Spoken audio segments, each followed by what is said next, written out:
What's going on, world? I want to start off with a little announcement first, and this is basically just how I'm feeling about everything this morning. I apologize.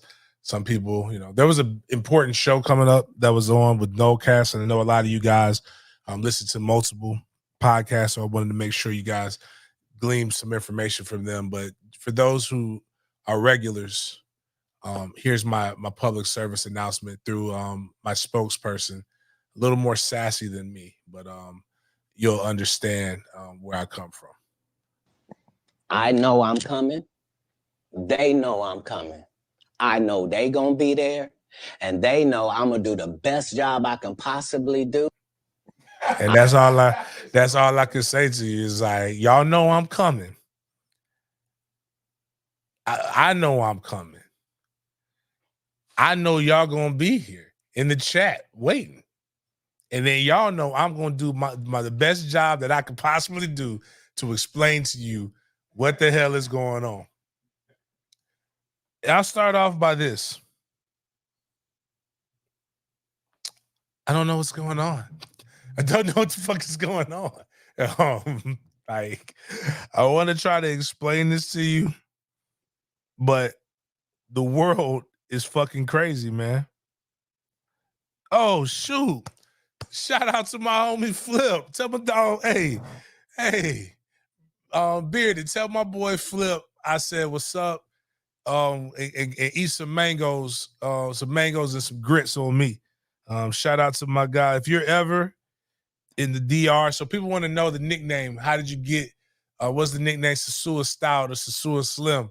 It's because when I went down there, man, they treated me like Flip and them treated me like that's home, man. That feels like another. Oh shoot, we got to put that in. This in the chat. My dog in the chat. Y'all make sure y'all go, Mr. Flip Flop.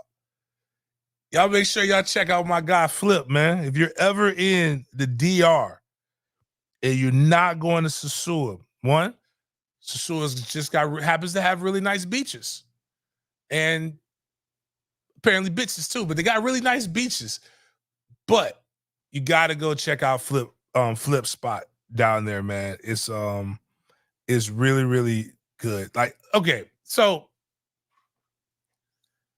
the entire world has lost its fucking mind. Like, what the fuck is wrong with some of you people? And this is what I mean. I'm going to go with Gator Hater. We're going to start off backtracking to like how my Wednesday went. My Wednesday was going great, splendiferous. My mother was in town, having good bonding time, doing shit that I ain't done in quite some time. Oh shit, my bad. Y'all got me so tight. This is Big Games BS, presented by Den Media Group, a part of my bad. Big Games BS presented Big Games BS, part of Den Media Group, presented by alphamailjacks.com. It is clear you guys' hormones are all fucking out of whack. You need to go get that shit checked out. You need to go to alphamailjacks.com to go get your levels checked. Get a free blood panel evaluation. Christina, is men, women, whatever the case may be, we got you covered. Because again, we need you people to be in balance, to be cool, to be calm, to be collective. You want to know you want to know how you should go through life when it comes to sports related. In particular, Florida State related. Tell my guy Brandon right now, who should not be panicking because he's in Sasua, living his best life. I'm jealous. When I panic, you panic. Clear as day. If you see me like, yo, I don't know what the fuck going on, you should be like, you don't know what the fuck's going on too. I will tell you the truth. It's part of why I'm here. I love telling the truth. I tell the truth in love. And then my truth right now to a lot of y'all is you need to go get your hormone levels checked out because you got a lot of that bitch up in you. High estrogen, low testosterone, not experiencing fuller D. A lot of this shit is really fucking with you guys, and it's fucking up your hormones, and it's fucking up your confidence. And I don't want this for you. So I need you guys to be a little bit better. It's a lot of things to be positive about, a lot of things to be happy about, a lot of things to be excited about. And just like, why bitch? Why be mad? Like, there's people who really, who should be panicked right now? And we're going to get into that. Alabama fans, shit's about to get fucking real. They should be panicked. You've been thinking it's 9:30 at night. Man. Man, the problem is when I do show at 9:30 at night, that means, again, like I told y'all when somebody text my homeboy, my little nephew Zion the other day about, bitch, you hit me up at 2:30 in the morning, you better be prepared to stand on business. At 9:30 at night, that means it's either a show that's on Central Time or Pacific, or something else, something wild happening, man. I'm not finna get up on this bitch and start all this shit. But nah, I'm just joking. I might do a show sometimes that late at night, but like, this is 9:30 a.m. ish. Get your coffee on the way to work. Make sure you're listening to it on low. You don't want HR to get you, because we're gonna talk about some adult topics. We're gonna talk about some things that are bothering me and what's going on. But shout out to my guy, Southside Zone, straight out of Holton Street Projects, Devin Respress. I've always wondered, I've never met a colored named Respress. But that being said, his name is Devin Respress. He was at FAMU. Here's a guy who lived a high testosterone life, an alpha life. Devin there was not a job for him at FAMU, created a job, became one of the best recruiters in FCS, and now he's going over to Boulder, Colorado. He is following the Deion Sanders philosophy. He's leaving one of the blackest places on earth, in Florida Agricultural Mechanical University, and going to one of the whitest places on earth. But he's going to advance this thing. I'm not hating on him. Shout out to Devin. Devin's also a big FSU fan, so now Devin is an op. So, but I'm proud of him. He's doing what he wants to do. He's getting the job. I know that's going to be tremendously hard for him. Hopefully he earns his stuff and then maybe come back to Tallahassee, because I know he's going to want to be around his son. But as you guys are all here, I see a lot of people, a lot of new faces. If you would take a chance to go, stop what you're doing, jam the like button on this, share this to your friends as we're about to deep dive into Florida State stuff, but also consider becoming a subscriber. We are 4,270 subscribers right now, which means we are 730 total subscribers away from 5,000. Once we get to 5,000, we would do a $500 giveaway. With the goal of we give away 10% of whatever the total number of subscribers are on each go round. With the goal this year is to get to 10,000 total subs. We'll do something really crazy when we do the 10,000 total subs, and to get to about 500 members. Membership levels go from anywhere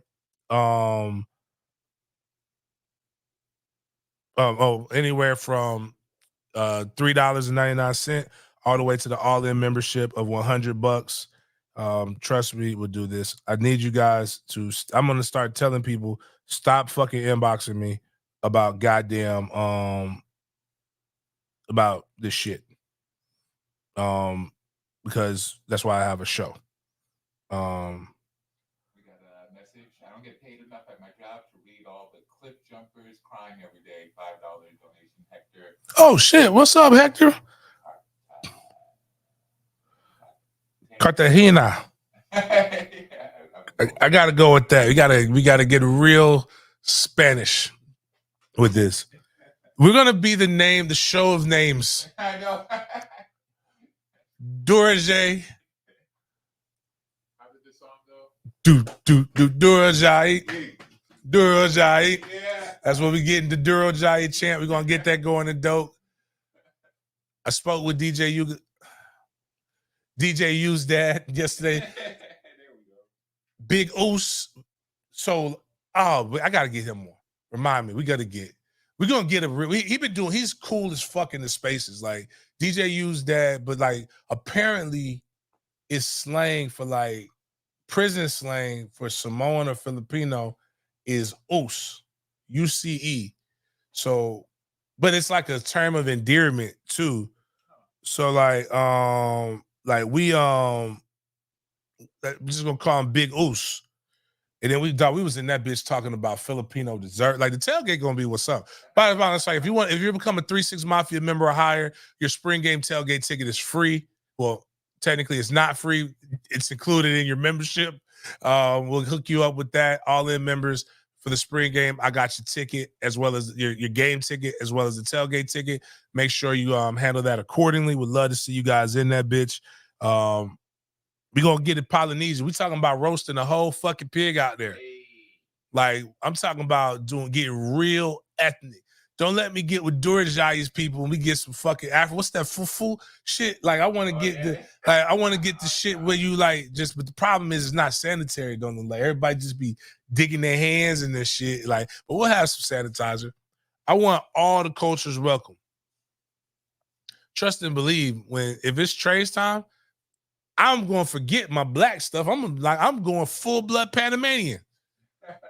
We ain't having nothing but arroz con pollo, pernil, all kinds of shit. Like, but we was in that thing vibing. They got something called kava. And kava is they call it an elixir, but it sounded a lot like Coke. Like that's like legit Coke. Like what Coke? They was like, oh man, he's like, you'll get because the problem is they sound real West Coastish, but then there's like a mixture between Vato and all this other stuff when they're talking. But like kava apparently numbs your tongue and your lips, and it makes your whole body feel great. I said, is that a bump? Is it kava or Coke? Yeah. And they were talking about how pure it is and it comes in baggies. I'm like, that sounds like cocaine. So I don't know if you guys are aware of what cocaine is like, but like kava sounds a lot like cocaine. And like, oh man, it doesn't even come up in test. After a day, neither does cocaine. All this stuff sounds, but we're gonna have some kava apparently at the damn tailgate. So check that out. Yeah.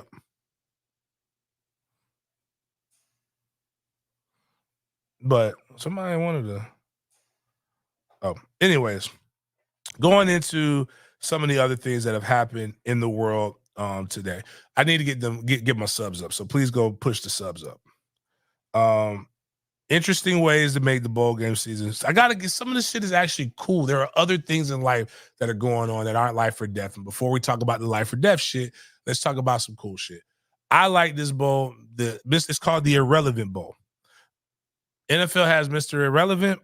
Or, instead of calling it a toilet bowl, you do this. But the guys who celebrate Mr. Irrelevant, the last pick in the NFL draft, have announced the Irrelevant Bowl, featuring the worst two teams in college football next year. The bowl is looking for a venue. I wanted to be in Jacksonville. This year, it would have been 2-10 Vanderbilt facing 1-11 Akron. And, like, the winner gets everything. We got a new member? No. Hector gave $5 and became a member? Primo, what's up? Yeah. Yeah, dinero, muy, pesos. Yeah, vocab, man. Yeah, I'm gonna get it there. Donde está la biblioteca, primo? For Global Gym Worldwide. I like the Irrelevant Bowl concept. Give them some money, give them something. Damn, you know what? Fuck it. I don't even want to talk about not Zach Smith. I don't even want to talk about how Pat McAfee show sold out Aaron Rodgers. I think that's fucked up. But let's go into the real thing. Did you see it? I caught that he said he was getting apart from him, and I was just like, dang. He was just push it. So just so the people can know, this is the fucked up side of the business, man. This is your man's, this is your round. He was up there giving you unprecedented ratings. But when Aaron out the fucking boss, like the president of ESPN, that's when I was just like, yeah, he got to let him go. It just the way he does it, it sounds like it's so nonchalant and it's kind of funny, but you can tell Pat McAfee might be a fucked up individual, like to like just know in general. But y'all tell me if this isn't selling out your man's. What we do know is the guy that stopped by yesterday caused quite a conversation. A little bit, yeah. A little bit. Now, per usual. Is this going to jam? Not like that. The yeah. So Aaron Rodgers Tuesday, get Pat out of there. Fuck it. Never mind. Pat Pat fucking turned on Aaron. I may do something else.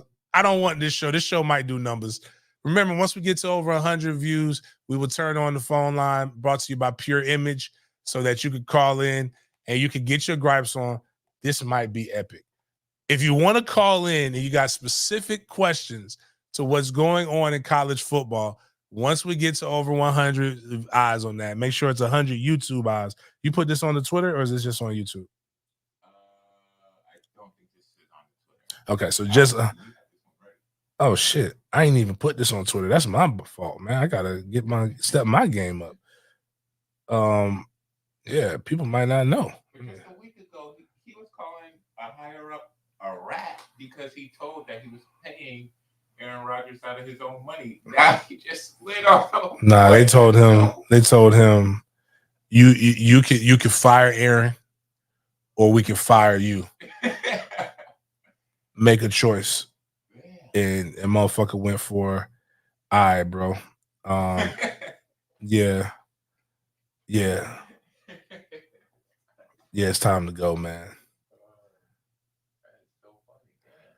Like, side note, I'm looking at some of my other posts, like the Facebook, people don't get anything. Like I put, we'll get into this. It's the end of an era right now. But there were signs that this was going to come. You know, in 2023, last year, the 2023 is the last year that the Dodge Challenger and the Dodge Charger are going to get in. And when we saw that, a lot of things were going to change. Drug dealers were going to no longer have their car of choice. And Nick Saban no longer had the vehicle of choice for his Alabama Crimson Tide players. Everybody knows that the urban legend is that when you sign with Alabama Crimson Tide, you get a Dodge Charger. What is he going to do now that Dodge Charger is going out of business? So they're saying they're no longer going to make these. He decides, you know what? It's time for me to hang up the whistle. With this, so many things made sense. And you can just play that in the background. We don't even have to play the noise with it. But iconic, legendary, innovative, GOAT, developer of men. So many things have gone into the Nick Saban art. And before anybody thinks that, and we can go ahead and push the text line thing, Miles. I mean the chat, the Pure Image chat. Yeah, we're over 100. Before anybody like challenges me on this, I wasn't a Nick Saban fan. And I say that because I didn't trust Nick Saban, because Nick Saban, the way he left LSU to go to Miami and the way he left Miami Dolphins to go to Alabama, I couldn't trust the guy. I didn't even trust guys in Nick Saban's tree.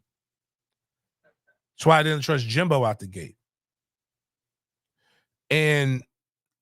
But then I started looking at the way he moved, and I'm a fan of excellence. And Nick Saban won a lot. He's a fucking excellent coach. And dude is good. Like, I love it. And I'm sad. But it's a more sad time for Alabama Crimson Tide fans. And the reason why is because nobody knows what's going to happen next. I personally believe, and this is what I was saying, for Florida State fans to be as sad and in an uproar as they are for nothing, you know who should be sad? The person who should be sad is Alabama, because what now? I think they're going to go back to 97 Alabama. People don't remember 97 Alabama.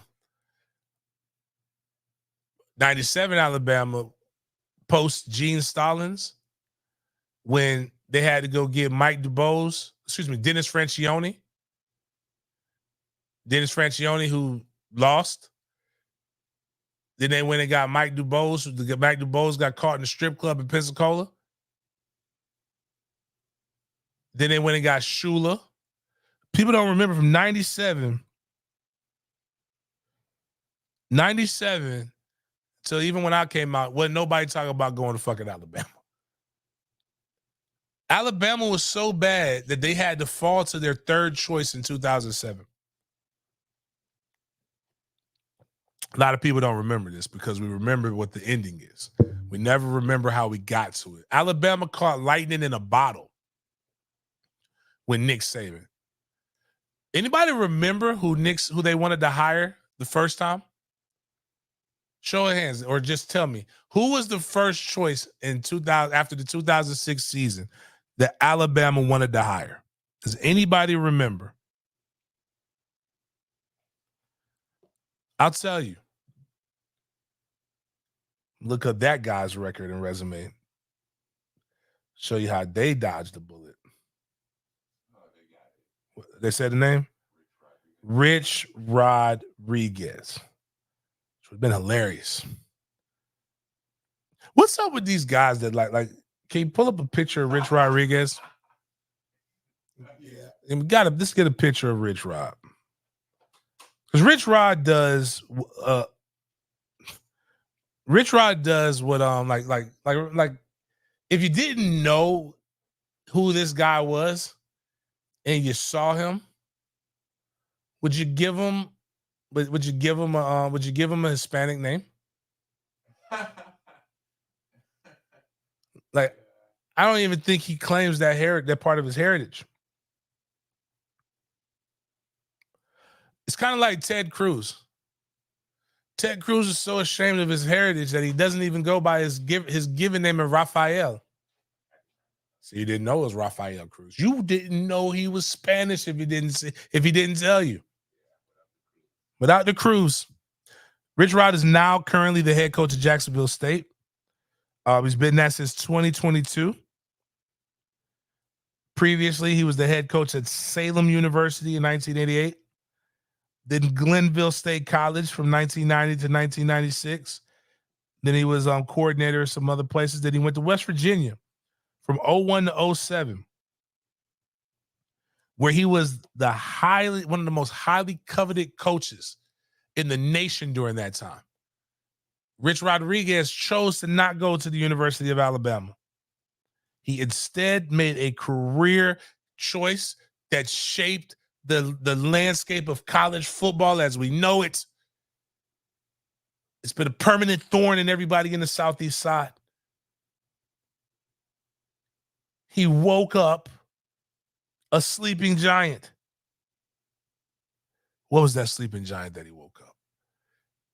He dissed Alabama, and he went to the University of Michigan where he failed miserably. They had to go to Arizona. Alabama went to another direction after that. Then they went to Saban. Saban told them, hell no, I'm not leaving the Miami Dolphins. I don't want to go back to college. I don't have enough control in college. I need control. I need control. I need control. For them to go fail again, for him to hit him with the Thanos. You could not live with your failure. Where did that bring you back? Right back to me. And because of the failure that Alabama did, it caused Alabama to be innovative.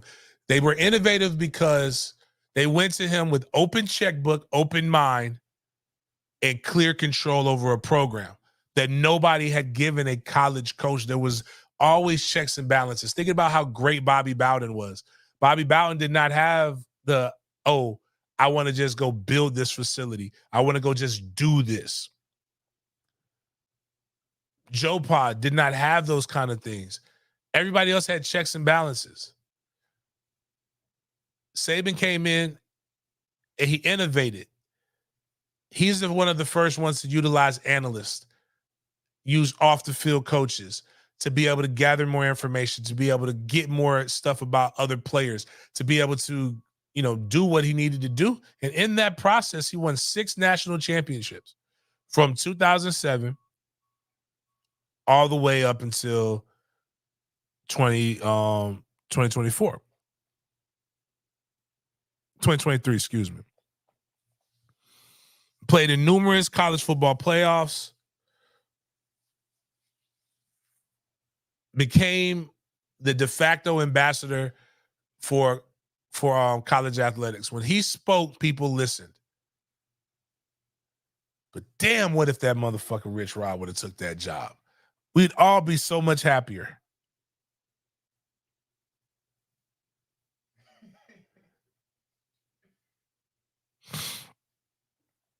He takes that job. A lot of other things happen in life. He takes it on a Wednesday. I'm over here talking to one of my kids who's committed. Monitor him closely. Good things happening on the front. What's wild in all of this is I want people to realize this chain of events and how great. Sometimes to understand history, you kind of got to have a timeline of the chain of events. Like so much has happened during this time and during this tenure, right? So check it. Nick Saban was at LSU, won a national championship, LSU's first national championship. During that time, we saw Alabama was down. Nick Saban left LSU to go to Miami to actually pull him up, because a lot of people always talk about how bad he was in Miami. Well, he wasn't really that bad in Miami. To leave Miami, the Dolphins, have greatness in the city of Miami, leave the Dolphins to go back to Alabama, who had been in the doldrums, who was in a dark place, to bring them back, win national championships, and then for him to ride off into the sunset. Nick Saban did all of that before Miami got back. During that entire time, the U has been talking about that they're back. Saban has brought multiple organizations back before the U. If that's not a story, that's crazy. That's like the story of when you find out, like when like the timeline of like certain events happening, like when the Mongol Empire fell, and you look at when the first typewriter was invented. Like, you kind of like, damn, I thought this was like, but then it wasn't really that far apart. And Alabama's in a turmoil. And I wish I could be creative enough to say that I came up with this, but Alabama fans ain't been this mad since they took the signs off them fountains, which I think is hilarious. And what's crazy is, and if you don't believe, like Saban was such an iconic figure that he made a job sound better than what it really is. Is Alabama a good job, or was Nick Saban that fucking good at it? Because here's what we found out from Dan Woken. One thing I learned today is that Alabama's NIL program is not set up to be a turnkey operation for the next coach. It was set up to rely on Saban as the draw. Without him, it's going to take some work to get the money spigot flowing the way it is at some of Bama's competitors. Point being, no matter who Alabama hires, the notion that they're walking into a place where the boosters and collectives have the player acquisition part taken care of just isn't really accurate. Saban made it easy to get complacent on that front. Let me tell you about Nick Saban's recruiting pitch. It's actually one of the coldest ones that's documented. A 3-star recruit was talking to him on Zoom during the COVID era. And the kid was like, man, and Nick Saban was like, other coaches are going to try to negatively recruit you and say that you can't play for me and that we don't play freshmen. We play the best. He's like, if you couldn't play for me, I wouldn't be having this conversation with you. When a guy who's won 7 national championships tells you that shit, that's a cold ass line. Even better in person, though. Tell you how my guy James. Let me tell you what he did to Carson Beck to get Carson Beck to commit, who's currently at Georgia. He decommitted, but this is what happened. They had an entire recruiting board.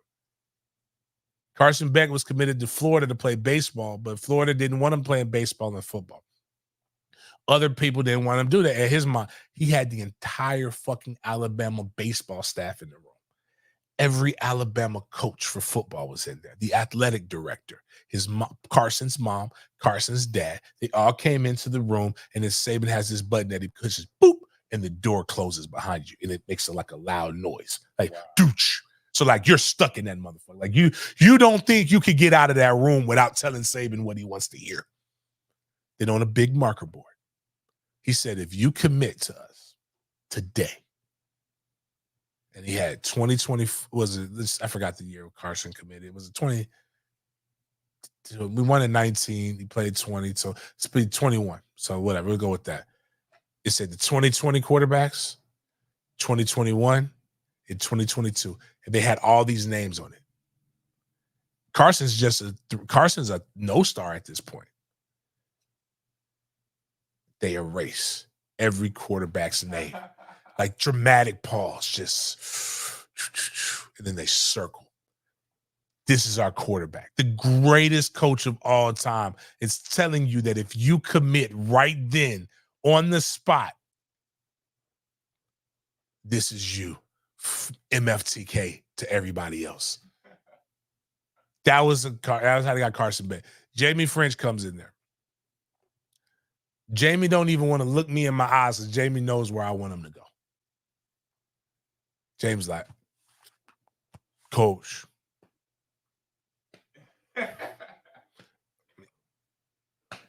And I'm looking at him like, hey, I get it. He's like, but Coach, I'm saying like, you pull out the rings, Coach, and then like the rings are there, and like, I want to play with the rings, Coach. Like, this ain't Miami, the Lord of the Rings. Like, these are rings I was alive to see, Coach.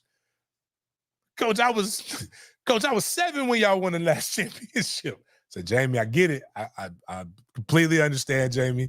I get what I'm just saying, Coach. Like, the door closed, Coach. So, what do you mean? Like, the door closed. When I sat down, Coach, the door closed. I didn't know what was happening to me, Coach. Like, the door just closed, and it's like I wanted to commit there, and he committed a few days later. He's like, I had to be strong, Coach. I didn't want to tell him. I didn't look him in his eyes. Because if you look him in his eyes, you got to commit. I told him, and I told his mom. I said, yo, I get it.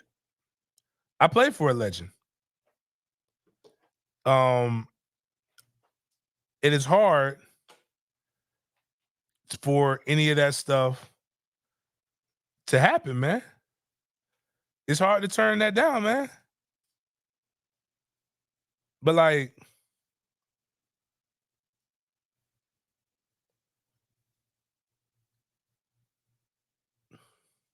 these cats talk about all the things that came back before Miami. Things that have come and gone. We've got we didn't even have iPhones. We had iPad. Do they make iPods anymore?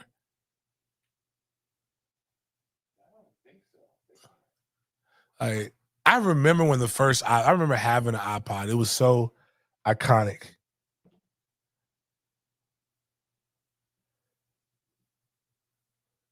Six Grand Theft Auto games have come out.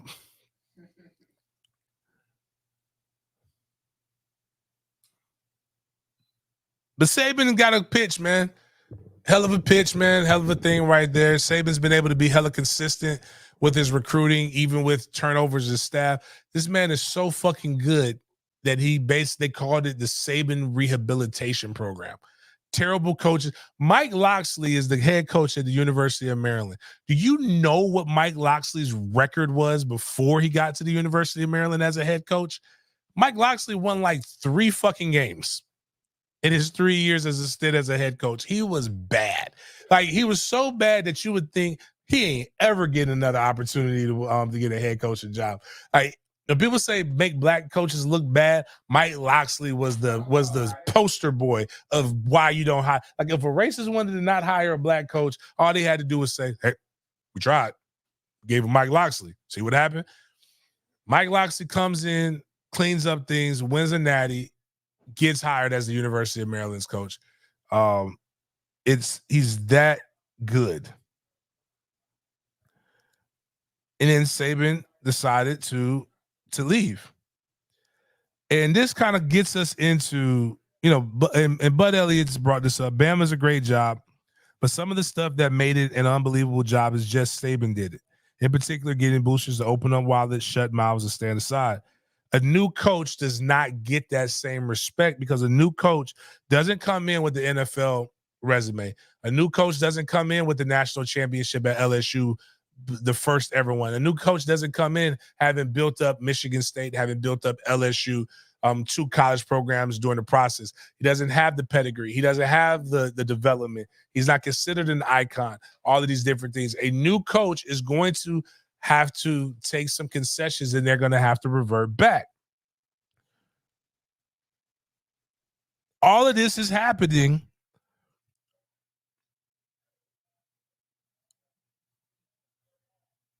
Hold on, my bad. Yeah, I just went through Bud Elliott's.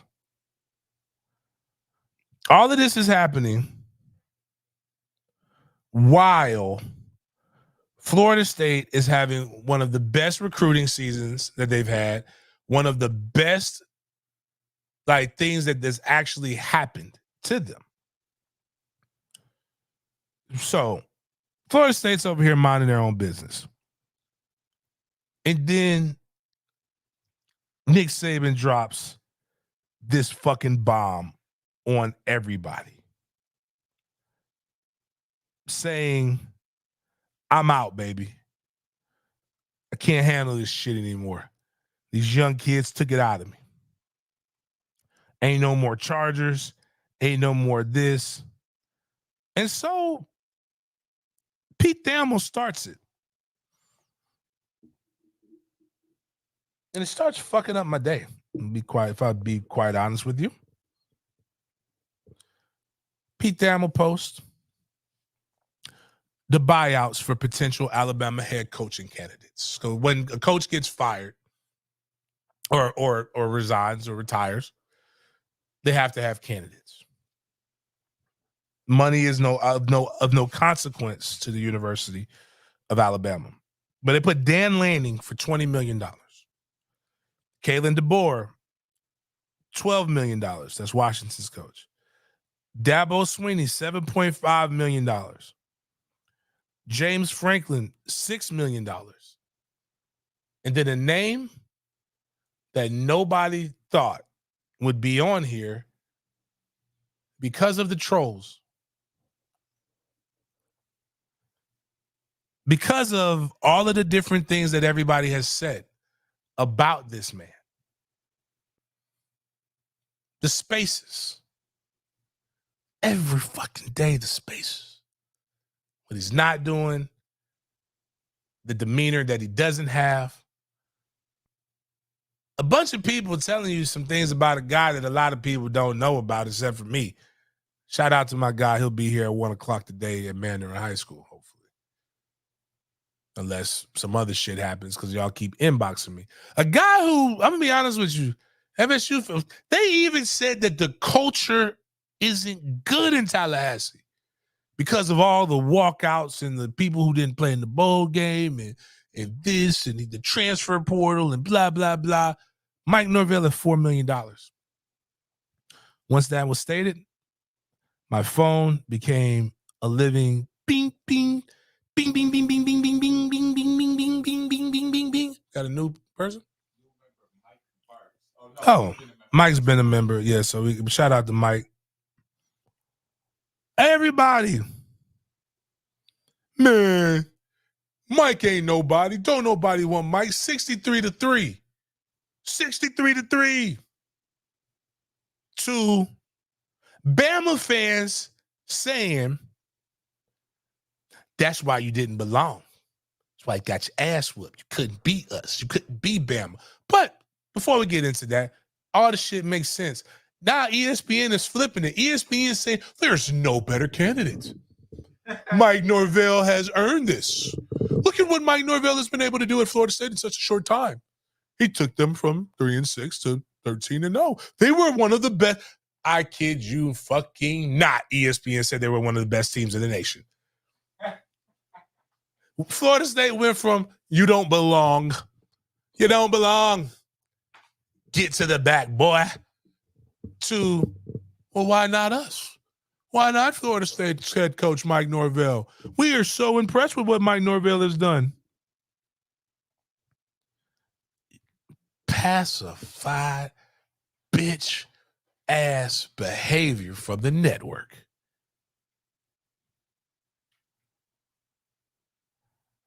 The cheeseburger, are you fucking serious right now?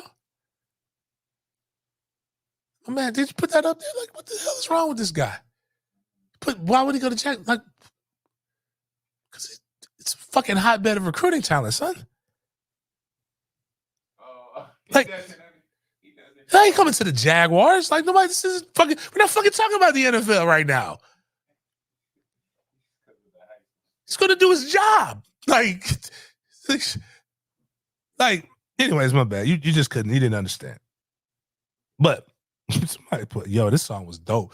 Polo Kid put NSYNC's Gone was the new song the last time Miami. That's crazy because that song was fire. I've been sitting here, can't get you off my mind. It's my best to be a man and be my best to be a man. That song was fire, dog. But the truth remains your. This song was fire, dog. I can't believe they did that shit, bro. Justin Timberlake's extremely talented. Oh, my bad, Chiz. My bad. Eric, they were not a boy band. They were a movement. Don't you dare slander it. It's not, actually. I used to think that shit was funny because, like, it was so, like, cookie cutter. And when they had that song, it went from, like, bye, bye, bye. They did do bye, bye, right? Was that the Backstreet Boys? I be getting them confused. I know they made Gone because that was, like, R&B. And I was just like, that's fire. If you would have gave that to like somebody else, a black band, I'd have been like, that shit is like fire. Like that, Game got to recognize Game at a certain point, dog. That shit was fire. Was who white? The R&B singer Joe? Nah, man, Joe is dark as fuck. You mean John B? John B. That's yeah, John B is white. John B is the white boy that we want to see the white football players have. Like, don't give me at a skill position. Don't give me extreme whites. Give me the white with the fade. Like, again, Travis Kelce was better when he had the beard taped up in the fade, but like now he's dressed like a JSO, like a Jacksonville Sheriff's Office deputy. It's gone down a little bit. But anyways, back to what we ESPN Estrogen Broadcast Network. Somebody put, you're fucking right. They're over here pushing this shit, pushing this this new narrative. Go to Next Round Live. I don't know who the fuck he is. He's not with ESPN, but just this is a Alabama guy. He puts B. Marcello on who Alabama should hire as there's a replacement for Nick Saban. He's a national college football reporter for 247. He's with the fat black guy with the bald head that sucks Deion off all the time. And Josh Pate and all them other bitches over there. Like this guy, like sometimes I be seeing this shit and like I want to take some spit, lick my hand, and just pop right on the top of his head for this comment. These are the same motherfuckers that had so much bad to say about Miguel Blanco, and now everybody want to like Miguel Blanco. Like it's the new hype man. But listen to what this dude had to say about Mike. To me, this is not me saying this is what I'm being told. To me, Mike Norvell makes the most damn sense to me, guys, right at this moment. I would, if I was Alabama, I'd kick the tires a little bit on him because the guy recruits his ass off. He develops. He has figured out the transfer portal. He can coach. He can recruit the South, and he's built tremendous coaching staffs. I think he would be a home run. Bruh. To me, this is not me.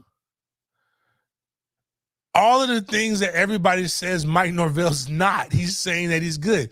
He relies on the portal too much. He's not a good recruiter. He doesn't do this, doesn't do that. Like, he's like, what was that song about, with like the lollipop? Can't do this and can't do that. Shout to need a refund. Don't bring that ass back. That's basically what everybody's been saying about him.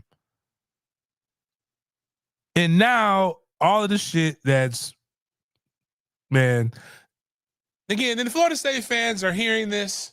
They're going into spaces, and Miami fans like, yeah, go take Mike Norvell. Mike should go, hey, Mike Norvell's leaving you after having a good season. You can't do. Y'all led to 7-6 and 5-7 Twitter. Make your life miserable.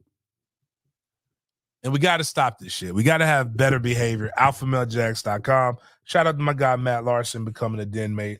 If that's my guy, Matt, that's the chef. That's what I'm thinking about. Like, it's just, we go from saying, fuck these guys can't do nothing, to, oh my God, we must stop them. And be honest with you, Alabama, all the shit that they really did, like, they probably knew that Saban was retiring, and they just wanted, if he was close, they was going to get him in. I'll be honest with you. I'd have been way more respectful if they would have just said that. Well, we got the blue here. Yeah, that's my man, Matt. That's my man, Matt. We're going to have that pure kava, 100% authentic kava at the tailgate. You got to be on. That's what the fan base needs. Kava. That's might be, if I do a spaces and I bring up Big Oos.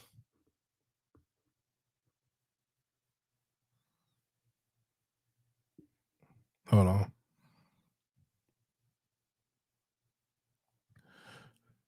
We're going to bring up Big Oos.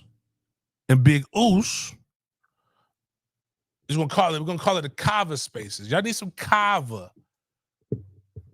So y'all need some Kava. You need some Tungin. Some of y'all, you get some Tungin in your life. I wonder if that's where Tungin Ali come from. No, it's Tungkat Ali. That's that thing that's supposed to be another testosterone builder that people been taking lately. But a lot of this stuff, again, Mike Norvell is coming in here. Fans are like crazy. Text messages over and over again. I did an impromptu live yesterday. Had like over, I forgot, we did some numbers yesterday.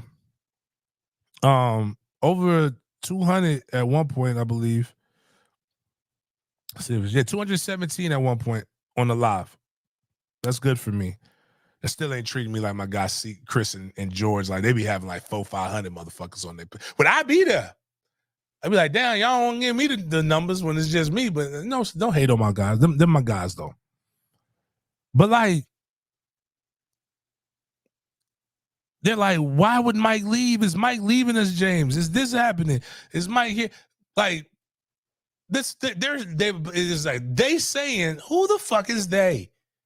They were saying that Dan Lanning was in Tuscaloosa ready to sign when Dan Lanning was having a fucking meeting. Somebody puts up that the players are having there's an emergency 4 p.m. meeting called from Florida State.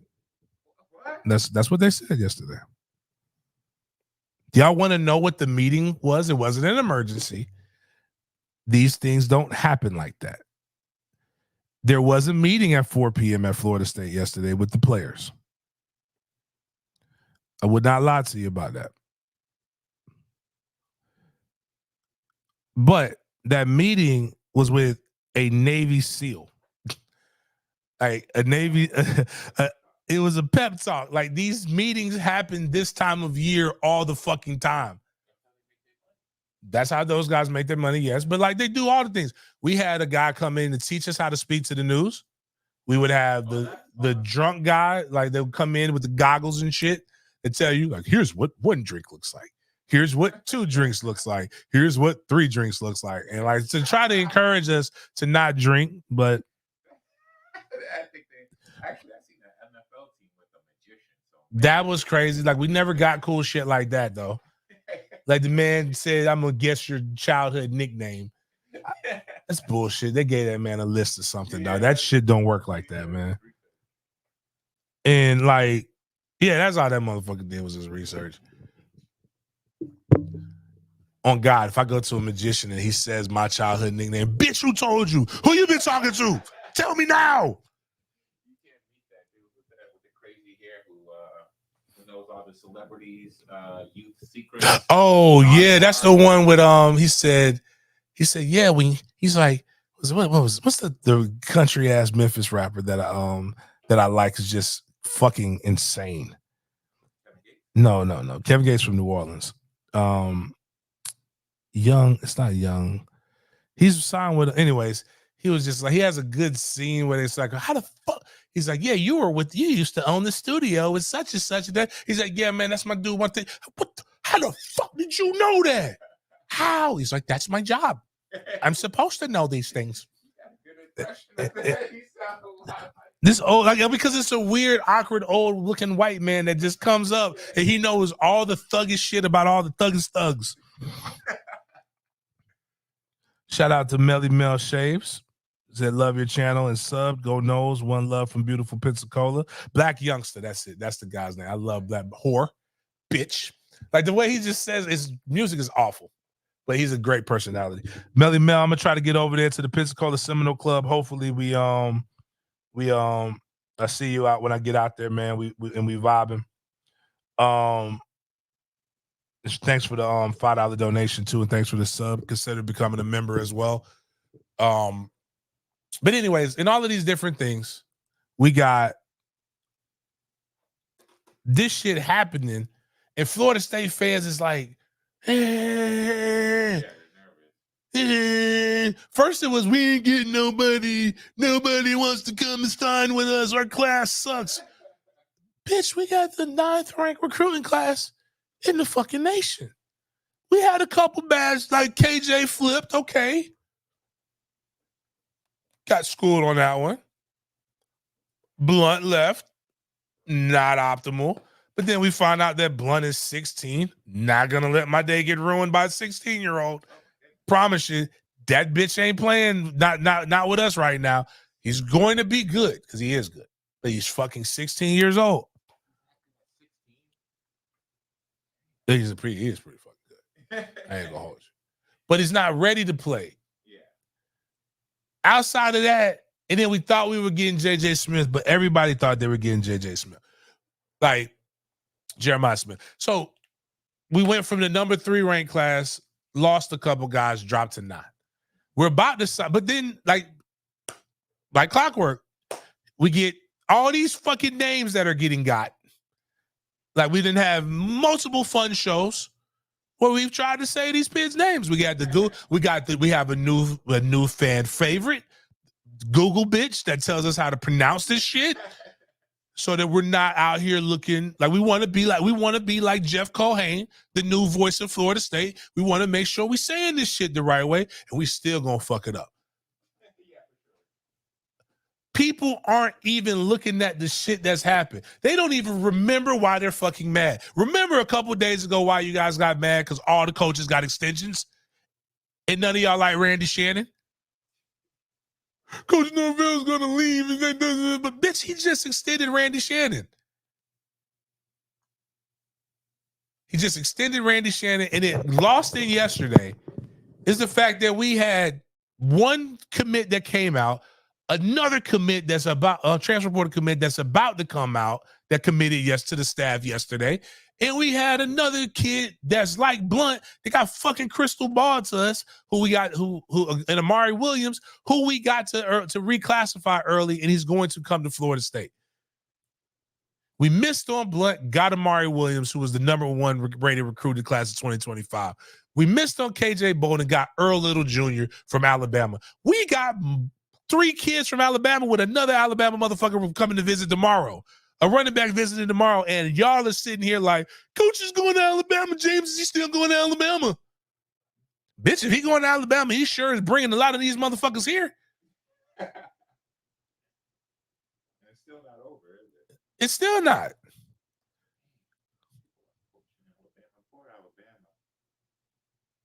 Who thought we'd ever say that? And then folks is like,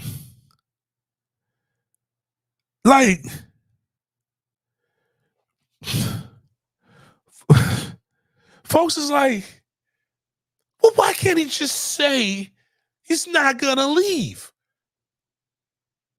As I said in my yesterday show, as I waxed poetically, if you want a bad bitch, you don't need her to say every day, I'm not leaving you for somebody else. The worst thing you can do is be accused of getting some pussy that you ain't never gotten. That's fucking terrible to do to a man. This man, is he going to James? Is he going to interview at Alabama? Bitch, he going to man during the day? I don't know. I can't tell you. It was in Tallahassee yesterday. That's all I can tell you. He might. I mean, they talking like Tuscaloosa, like right around the fucking corner. Get some kava and relax. No fan 1893. Exactly. He's got the fat man, the glizzy goblin. We've talked about him. I didn't think he existed, but this is why Jimmy Sexton is the GOAT. But you got to know that this happens every year. You're getting worse than the weather people. There's hurricane season. Well, there's 2 hurricane seasons. Right now, we're currently in hurricane season. The off season is when they win their championships. They're back every year. There's actual hurricane season that goes like June to November. Like tropics are active. As soon as the hurricane season dies down, Jimmy Sexton season appears. It's been like this for the last 10, 15 years. The man controls 75% of college coaches. When one of his clients gets fired or goes somewhere else, all of his clients get raises. That's how good this man is. That's why he's the GOAT. Appreciated. He's actually a really good guy when you get to talk to him. Again, I've seen him personally eat 8 hot dogs at the Clemson game. And what's wild is, I mean, he goes raw dog on the glizzies. It ain't even like, no, like he's just like the ketchup at least gives you a little sweet with the savory. This man is strictly mustard. This man is a savage. He must be stopped. Is he the most powerful man in college football? Indeed, the motherfucker runs college football. That's crazy. He's the guy who every athletic director cringes. You can't get rid of him. The agent's job is to get you money. And he's in a season where he's going to get money. But guys, we got the money. We've been paying. Here's the crazy part. We got the fucking money. How do you know, James? We don't have Alabama Crimson Tide money. No, they don't have it. They had Saban. They don't have Saban anymore. You think them old curmudgeons is coming out of bed to say we're going to pay the next coach $12 million because we paid Saban that? Hell to the fucking no. My man says Sexton is like Omar from The Wire. Do we have somebody? Can I give somebody this picture that I have of me and Jimmy Sexton, and they have the like when Omar's just walking with the shotgun? But real talk though, like Jimmy's job is to get these cats paid, man. Jimmy also controls Dober. He also is with Dan Lanning. And what happens is when these guys leave, they have to negotiate buyouts. You let my guy go. I get you this good guy coming in. You let this guy go, I'll make this happen. Blah, blah, blah, boom, bing, bang, boom. How it works. Jeff Hill with the $5. Not worried. Some things are worried, but I'm fine. Some fans are worried. I'm fine. I believe Norvell is coming back. Fans going to panic every time there's a job opening. Facts.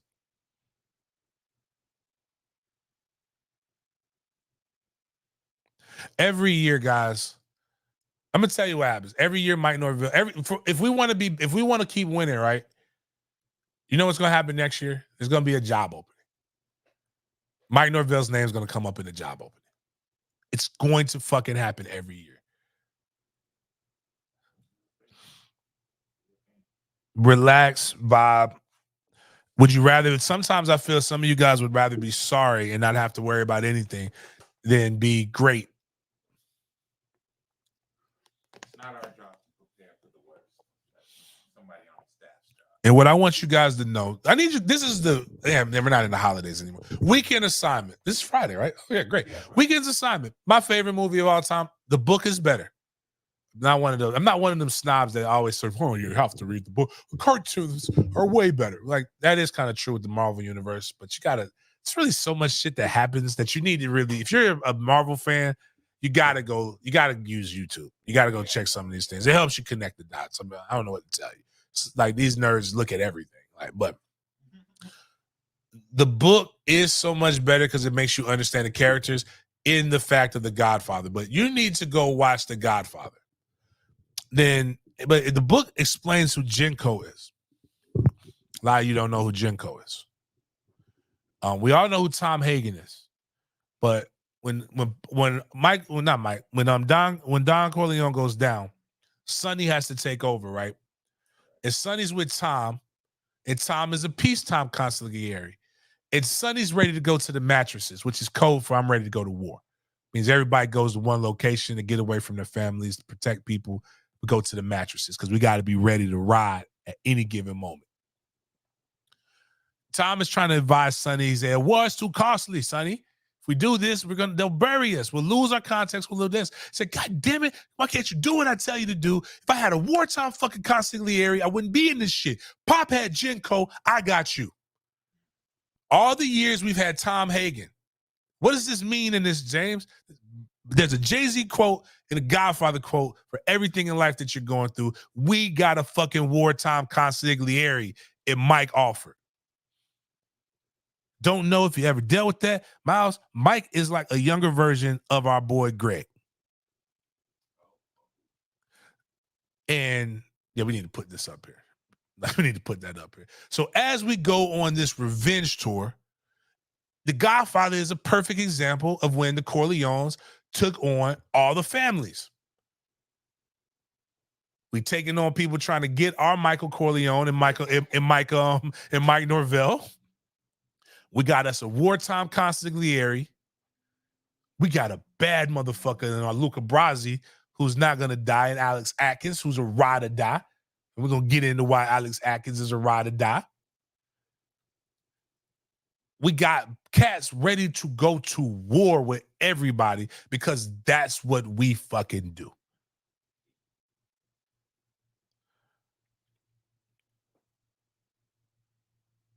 William, yes, we get fucking Zion. Zion's coming. Oh, I can drop the reel? Yeah, you can drop the reel. At this point, we can drop the reel. Like, I didn't want to drop the reel because we were very mean. We were very mean to Pete, I think that's his name, right? Yeah, whoever that guy was. Yeah, fuck him, though. Fuck him with Magic's dick. I would, but I mean, he was more to a kid pleading.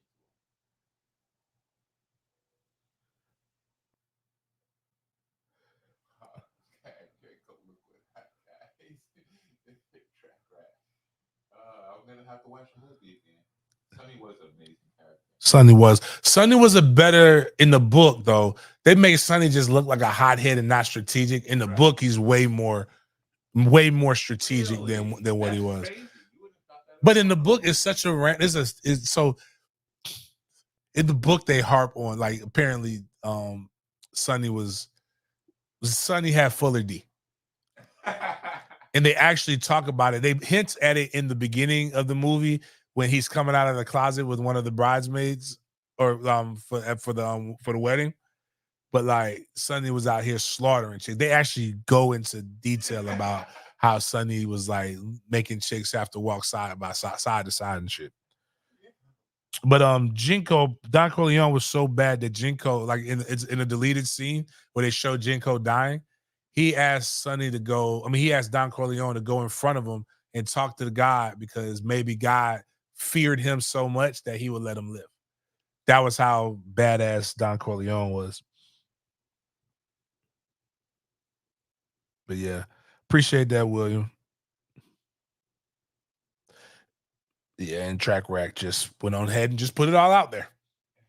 I think that's actually how they described it, if I remember correctly. Like in the book.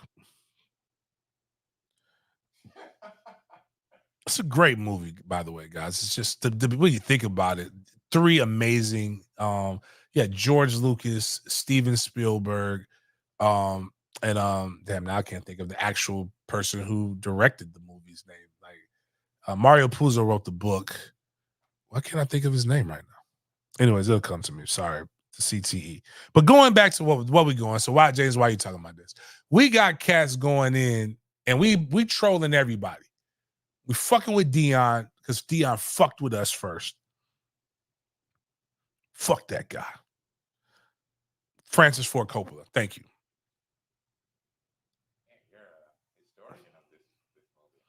I love it. I can watch that. Like literally, like my son, I told Trey he doesn't have the benefit that I had. Like when USA Network first started, when AMC first started, when HBO first started, they showed like HBO had like 6 movies. They showed the same fucking 6 movies all the time. And then they would add, I remember New Saturdays at 8 p.m., they would add a new movie. USA Network and now AMC will literally play The Godfather randomly all the time. And it's one of those movies that at any given point, if I watch it, if I turn it on the TV and The Godfather's on, I'm watching. That's what I'm watching. Like at that point, and then they're gonna show it again, and then I'm gonna watch it again because I missed the first part, and now that I'm into it, I gotta watch the rest of it. Except for Godfather 3, I don't like Godfather 3. Way too much weird shit going on in there. That Catholic Church shit really spooks me out and shit. But getting into all that, so we lost the kid. Rivals trolled us. Deion's getting all your best players. Same way FAMU, the FAMU was saying, FAMU's getting all your backups. You don't like us. You're racist, and that's why they're coming to us. And Willie leaves, and then they all say, fuck FAMU, and go to PWIs. DJ Lundy left, and DJ Lundy was in a situation where I want more money. So he went to a place that doesn't have any money. He went out there and saw the dysfunction. I can promise you he didn't get more money. I know for a fact he didn't get more money. But DJ Lundy decided that he wanted to come back. DJ Lundy left Deion, left Colorado. He committed on Christmas Day, wore a chain, wore all that shit, and came back. Now, personally, I don't know how I feel about it. I think Mike don't give a fuck because Mike realized that everybody had kind of tapped out. Everybody had tapped out when we figured out we weren't going to the national. We weren't playing in the college football playoff. So he didn't play in the bowl game, so I don't give him that much. But everybody knows there's only 2 people who get paid out there in Colorado. That's Shadur and Travis Hunter. People keep saying the Sanders kids, and no, we all know that he don't like Shiloh. Shiloh's the bastard child. Shiloh's the child that he doesn't like. That's the one that's always doing shit. He only likes Deion Jr. because he does everything that he tells him to do, and he likes Shadur because Shadur's the talented one. He likes to be around talented people. We all know he fucking hates Shiloh. It's facts. Just look at it. Shiloh out there trying to kill himself actually is probably the more talented Sanders when you look at what you can use. But no. Look at his role in the chicken commercial. It tells you everything you need to know. Shadur got the lips all greasy. The daughter being a trope. I thought that was young Miami for a second, and then I realized that's Deion's daughter. Deion Jr.'s recording this shit, and Shiloh's over there like, a biscuit, sir. Can I have a biscuit? They won't even give him a dry KFC biscuit. It's like, no, you ate yesterday. Always trying to be in the goddamn commercial, son. We don't even know. If it wasn't for you always saying some shit, people would only think I had 2 kids. At least, why can't you be like my daughter? People just found out I had a goddamn daughter.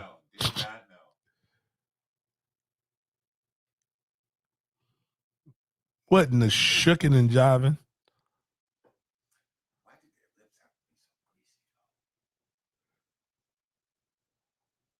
God, it was so greasy, bro.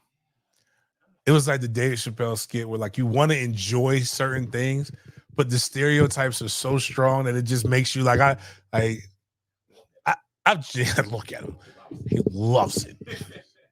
I refuse to be criticized for enjoying fried chicken and watermelon, man. Fuck you people, man. But I also refuse to do a commercial for it. I just don't know. I just don't know if that's the commercial I want to shoot for my people. There's a lot of things that I would do, but like, just want to enjoy this shit without being ridiculed, man. Yeah, Jerry Rice definitely. Have you ever seen the Jerry Rice Popeyes commercial? Oh, it is awful. He has a fried chicken leg face mask. It was just, it was terrible, man. Now, without that, that would be awesome. If just let them get one good commercial. But then they did. I forgot which quarterback. I think it might have been Josh Allen. Josh Allen had the fried chicken, the KFC commercial too, and he invited his wide receivers over. Oh, yeah. Jeremy Chilcutt, appreciate you becoming a den mate. Thank you for coming in. Like, yo, real talk though. I would love this. I would love nothing more.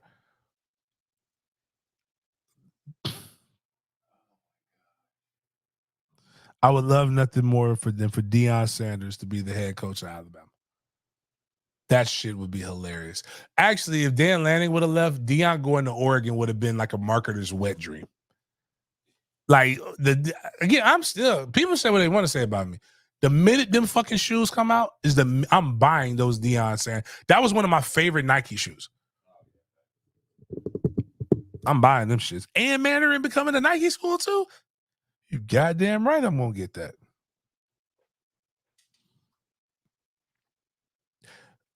Everybody's talking about the team's fired. They're firing the coaches are leaving. I just seen Dugans and Tokarts today. I asked Tony, it's like, Tony, hey, let me get one of them bowl game sweats, bro. He's like, man, I can put the ask in. You know what people, I'll give you another example. 5-7 season. Everybody on the beat. They're firing Dugans. They're firing, what's my guy's name? My boy, I like him. Arizona State head coach now. They're talking about all the guys that they were firing. Mike Norvell was going to fire. Oh, they just knew. They were giving all kinds of like fucking insights. And then I went to a practice. We were talking and chatting, and I was like, I don't think anybody's getting fired, everybody. No, War Chant said they're getting fired. 247 said they're getting fired. James, you don't know what you're talking about. Bitch, I am with them.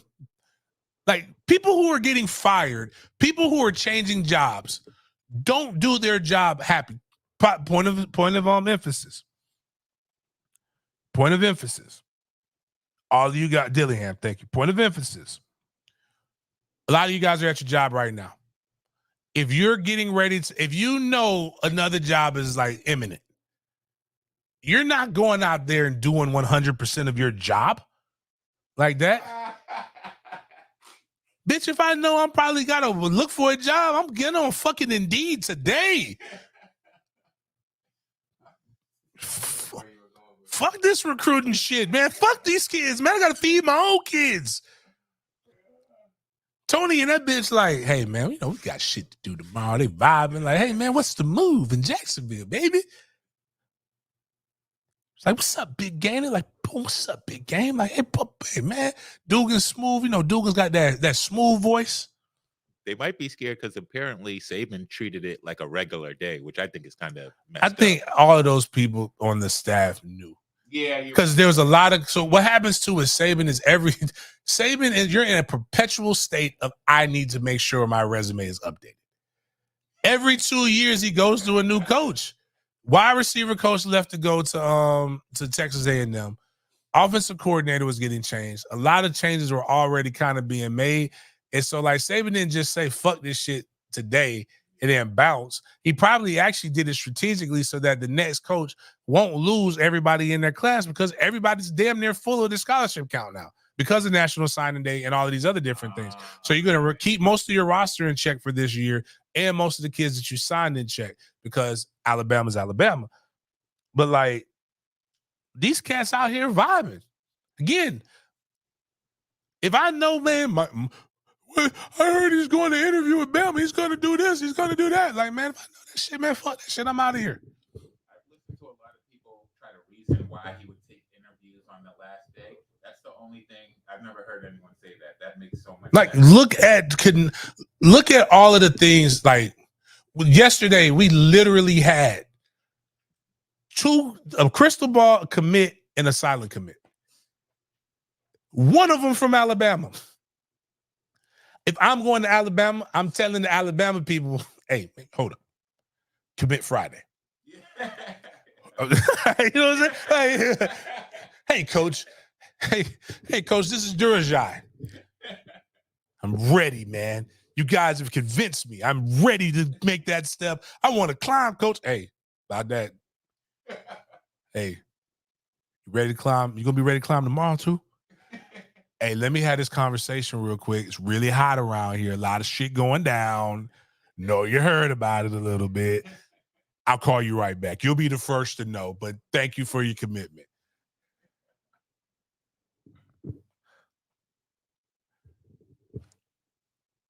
Cats like Zion had Georgia, Missouri, all kinds of top programs trying to get him. You think he gonna bring him here? So he did right by his people. Mike, that's one of the things I'll say that's consistent about him is he might be an asshole to work for, and I mean by because he demands a lot of you, but he also is going to make sure you're in a position to always be great. If this were a situation, Alex Atkins would probably already been gone. Because Alex Atkins has been one of the hottest names in coaching. A guy that a lot of people are now trying to talk about his recruiting and everything else. Like Georgia literally wanted him last year, which is ironic as we kind of transfer. We talk about DJ Lundy. Got DJ Lundy back from Colorado. And what's funny is if you can play this little Deion snippet, because this is funny because Deion. It goes to the right here. And shout out to Aaron for finding this. A lot of FSU fans have been using this. Deion gives you a lot of ammo, but again, fuck Deion. Apparently, I have a new running back in Mandarin, and his name is Deion. And one of the coaches was like, "Hey, did you see Deion?" I'm like, "Man, fuck Deion. Why the fuck I want to go see Deion?" Like, oh man, Deion got good size. I'm like, "Oh, you talking about the running back? Oh, my bad. I didn't know that was his name. I just thought it was big new kid. Like you get a name." You get a name when you make a play, baby. Like, you don't just over here learning names for no reason. Don't pay me enough to learn names. We got a push play here. You thought you was gonna get what we got? That's Randy Shannon to Deion. You really thought you was gonna get what we got?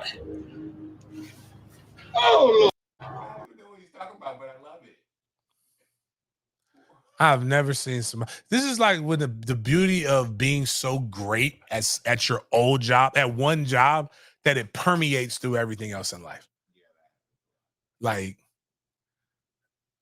this had nothing to do. Like this was last year when he posted this. Well, this time last year when he posted this, and it's just really funny. Like Deion is like, I promise you, like Deion is a very dope character.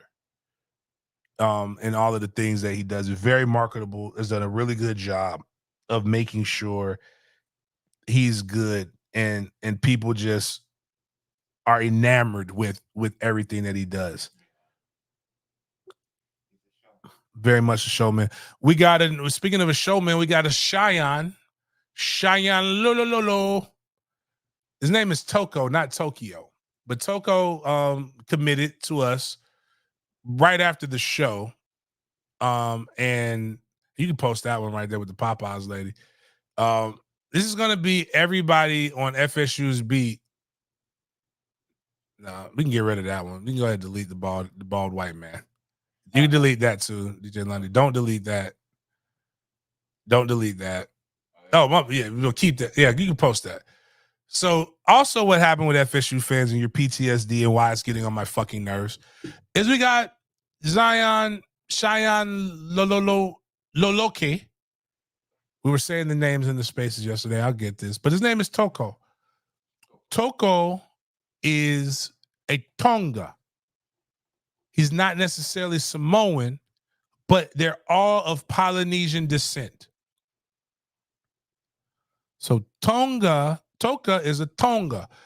Sometimes in order to get the full effects of that fuller D, we can play the video with it. You can't just give them the fuller D at first. They might not be able to handle the fuller D. You got to give them a little Tonga first.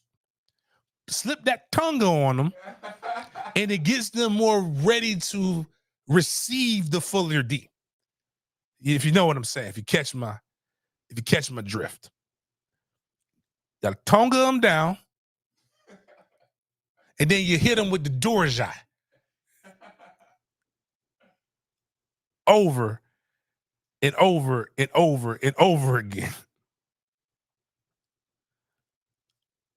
And if you can't really say any of their names, just say, "What up, my oos? My oos." I swear these names gonna have us in a fucking blender. I can't. Shout out to Jeff Colhane.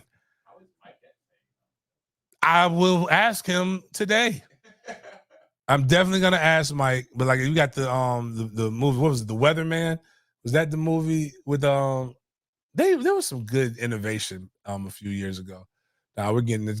Delete him. I'm tired of seeing that motherfucker. I think it might be all the way. Yeah, this right here.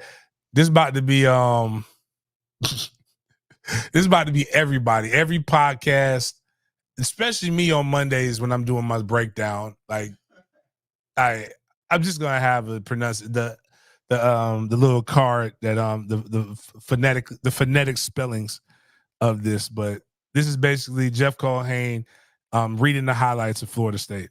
Some of these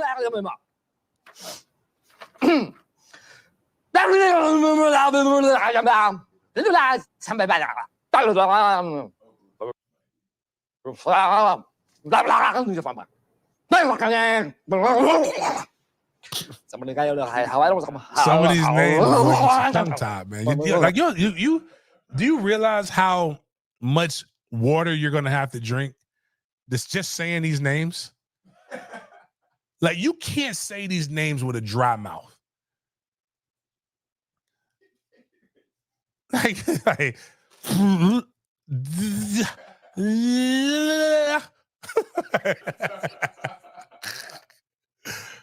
you just gotta say Toko.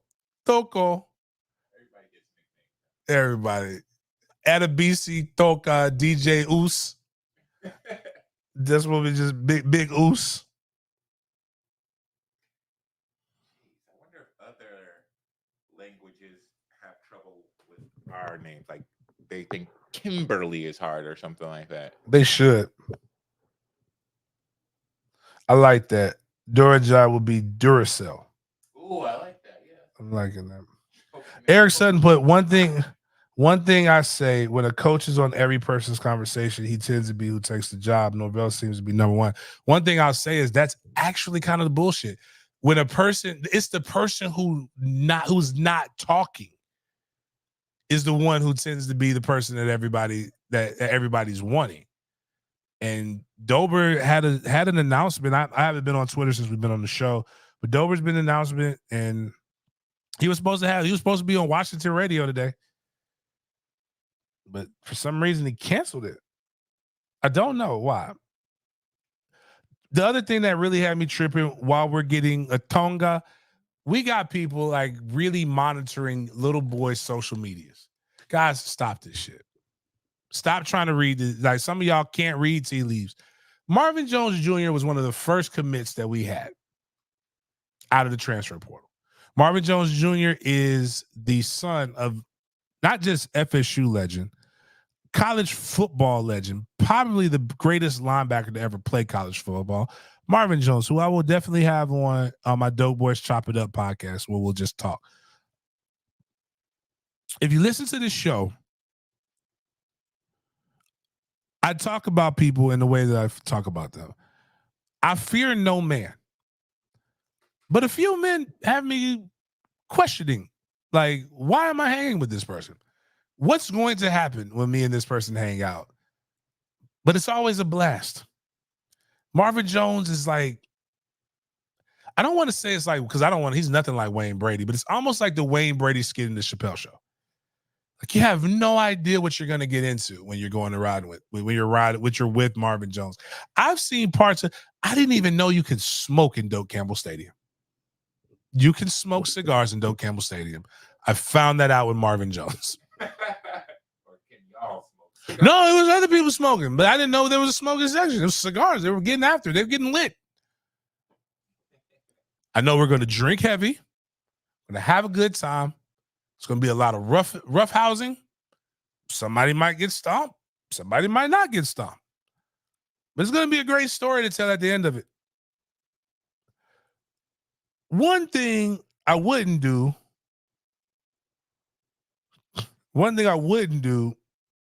is just fucking try Shade Tree. So Marvin Jones Jr. goes to his Instagram and he scrubs his Instagram, which is what a lot of celebrities do every now and then. Take away their pictures. He left 3 pictures up and he put one of them in the story. That was him in the uniform with Georgia.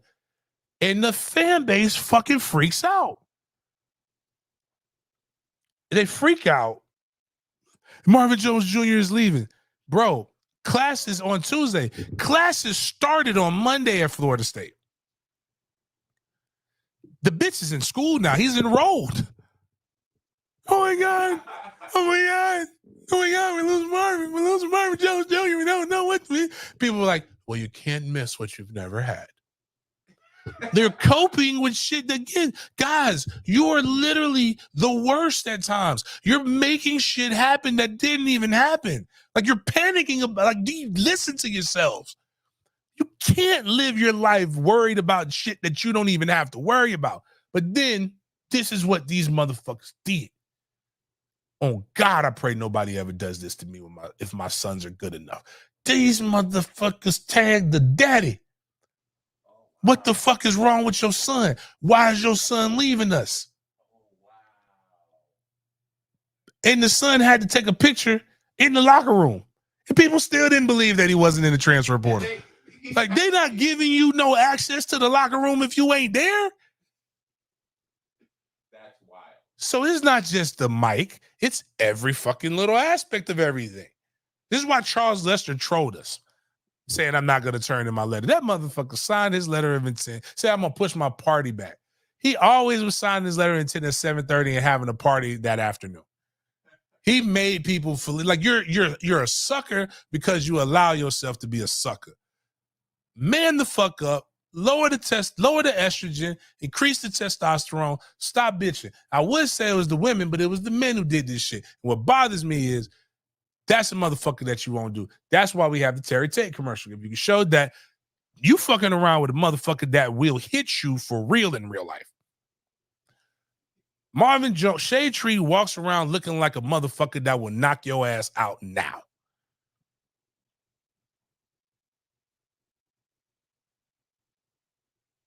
Like, I'm telling you, like, for real talk, when James Coleman tells you, hey, this motherfucker kind of crazy, you type with your thumbs, Marvin Jones, like, this is it. So is this up? Yeah. Buddy's got the water cooler, typed with his thumbs, I got him, boom. Marvin Jones is going to come to your job and hit your ass. Terry Tate's one of the greatest Super Bowl commercials of all time. Terry Tate, office linebacker. I really think America needs this. One of the problems with social media is that it's made us so connected and so free without any responsibility or accountability.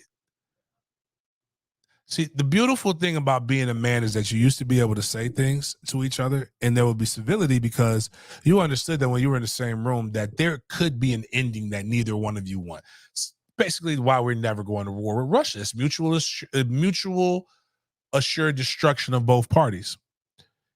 But some of y'all know it's no mutual destruction.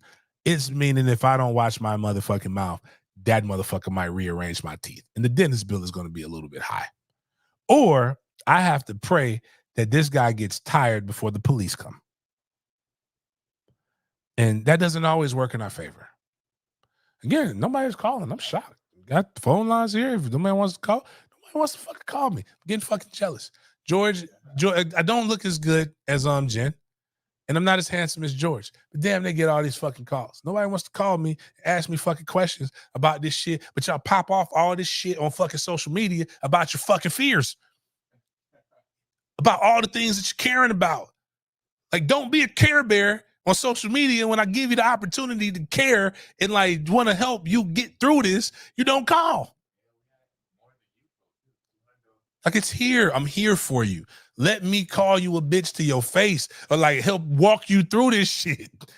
Because I want you to be better. I want us to be better as a fan base. I want us to have fun. I want us to enjoy success. I want us to stop worrying about everything.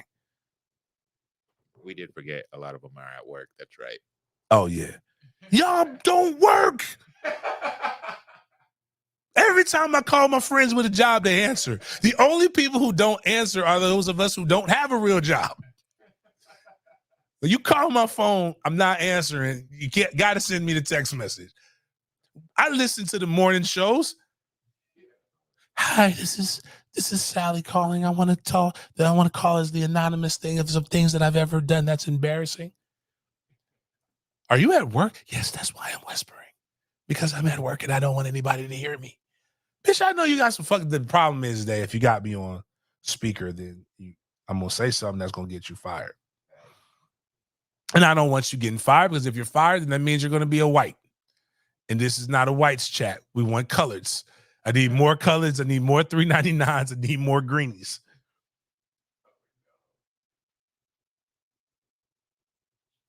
Anyways, though, the funny part of all, and I'd be wondering if people like watching this afterwards, because I'll get the call, it'll come to my phone, and it'll be like a random number, and I'll be like, I know you're not calling me at watching the show now. Like, this shit is not fucking live, bro.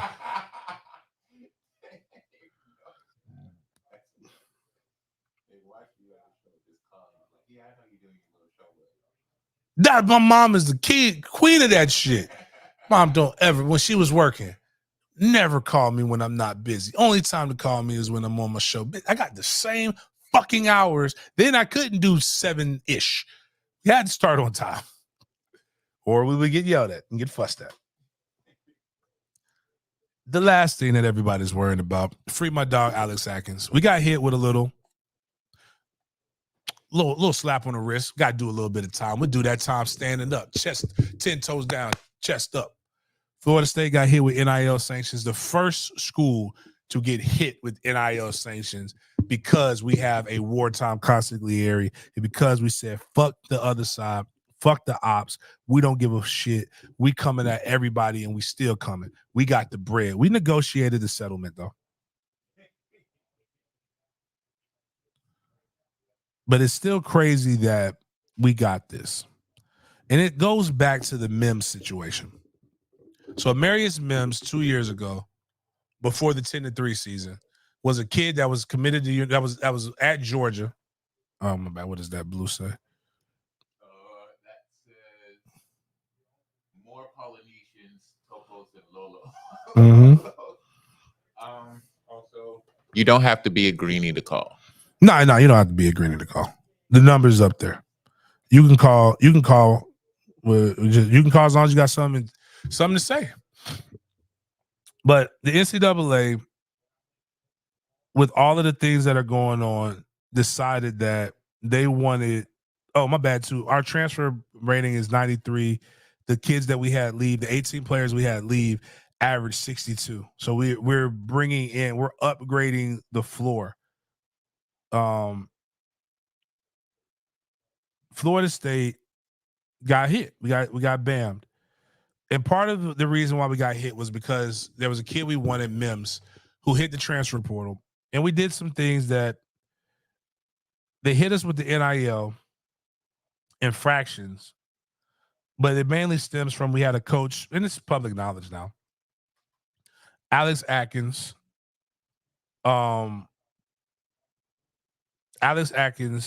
gave Mims a ride.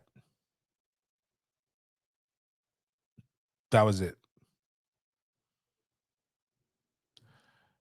We gave a guy a ride. Mind you, the NCAA and the person who's over the NCAA infractions committee is former Florida State pussy-ass athletic director Stan Wilcox. So I tell you guys, I don't like when people say I'm rooting for everybody black.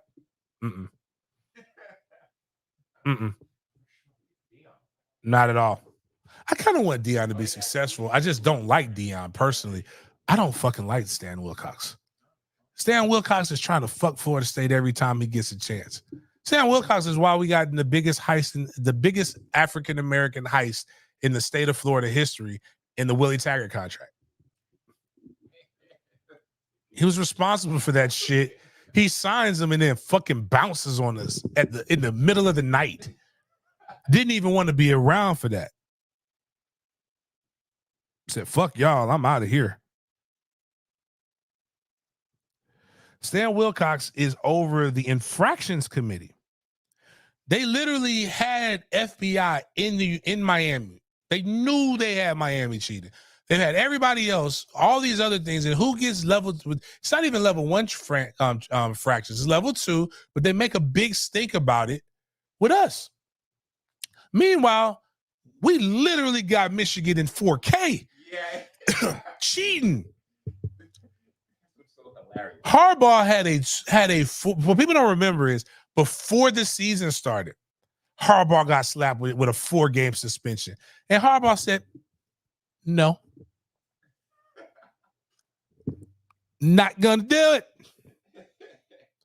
But no, we said you're punished.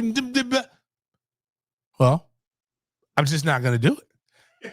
NCAA comes out and says that, again, this is what's wild about the college football. We knew this year was fucked. When he said that, the committee said, well, we're not, and if he doesn't do it, then we're not in, like, that doesn't, like, if they win those games, then that's not what happens to us. Our job is to pick the 4 best teams. Basically saying if he coached those games and the NCAA said we're going to make you take them back, which would have had to been after the season, they would still play in the Big Ten. None of that means anything to them. Then he gets jammed with something else, and then he's like, you know what? Fuck it. I'm going to do these 3 games. I'm going to do them, whatever. 3 of the sorriest teams, and that's when we had to see the black guy with the pat that likes to grip ass a little bit too much for my liking. Again, I ain't rooting for his ass either. Michigan does whatever they want. Nothing. Everybody else does whatever they want. Absolutely nothing. Florida State gives a guy a ride to a place. Holy shit, that's an impermissible benefit. You should know better, Alex. And when I tell you, they kind of put the chopper on us a little bit.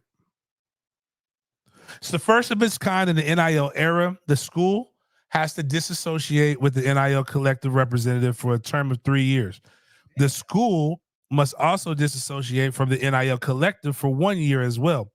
As a part of the disassociation, FSU cannot accept assistance from that collective, and the collective cannot contribute to the athletic program in any way. However, the collective is free to continue working with FSU athletes on NIL endeavors, meaning the state law stated that we can work with the NIL collectives, the university can, but now because of this, the university can no longer do this. Other penalties include 2 years of probation, which is they're going to be looking at us, scholarship reductions of 5 over the next 2 academic years, a reduction by 7 in official visits, so you get a certain amount of official visits for the 2023-2024 academic calendar, which would have been this past season. So we already did that time. Trying to find the rest of the little things. I know Atkins has a show clause now, which isn't fun.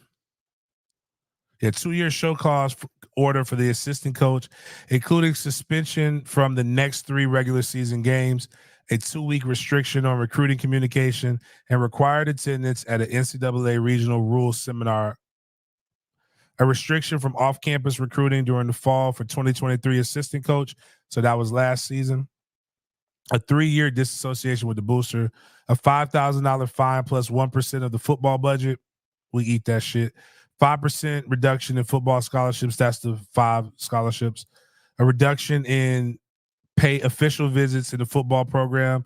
We already done that. We took that. The school will not roll over.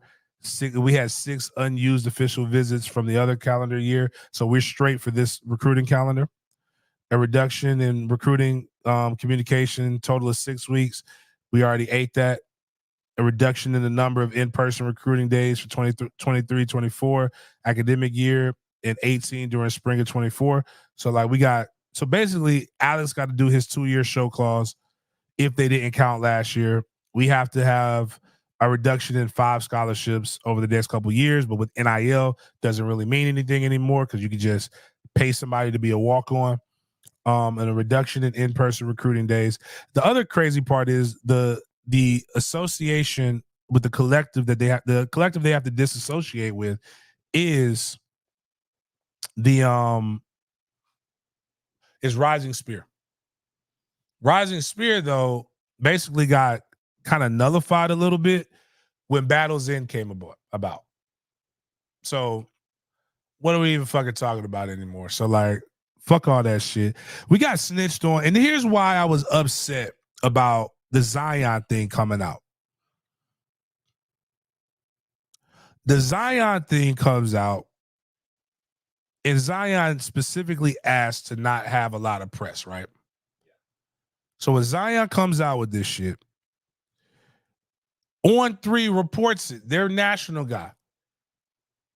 Well, the organization that I heard that got us jammed up with this in the first place, I heard about this in the fall that this was coming. And a lot of money had to get spent in all of this stuff. Was because of the Mims thing, and they weren't On3 at the time. They were rivals at the time, but that publication is now an On3 publication.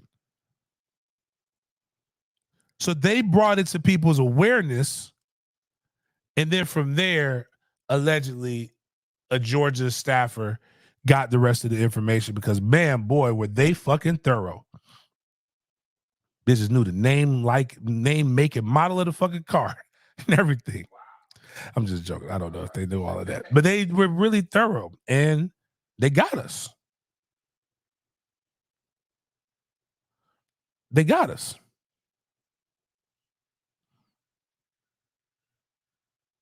Does this, I guess, set a precedent for the first time, right?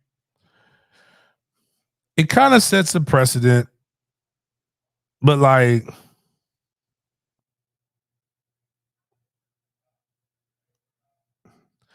the show clause is the thing that was big, and the fact that it was a level 1 violation. The level 1 violation would have got Mike.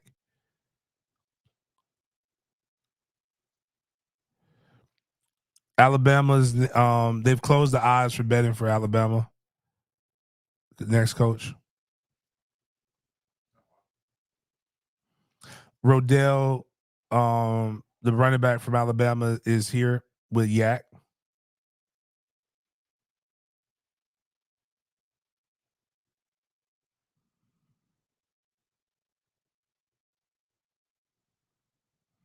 But like, it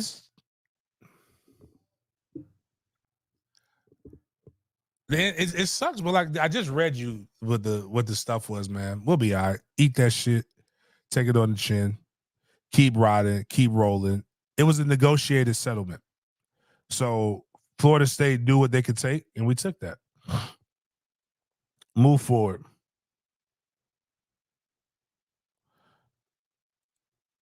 A lot of the stuff that move forward, keep climbing.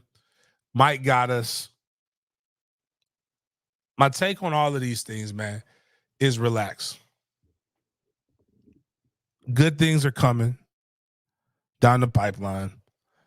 Personally, the way I see this working out, Mike gets a really good announcement. We get a lot of things and guarantees for off the field stuff. And what we need to do as a fan base, and I say we, even though this isn't necessarily a Florida State podcast, but Florida State people, I'm a we in that as a booster and a lot of other shit. We just got to get prepared to do other things. I would talk about FAMU, but it seems like right now FAMU, the FAMU, what does that say up there, Miles? What time does it say? All right, so we'll talk about it for a second. The FAMU saga continues. I actually feel, personally, I don't think she should have ever been hired. Tiffany Sykes, the athletic director of FAMU. But I feel bad for her because she was hired to do a job. She was hired to do a job, and now the coach is left to go on to greener pastures.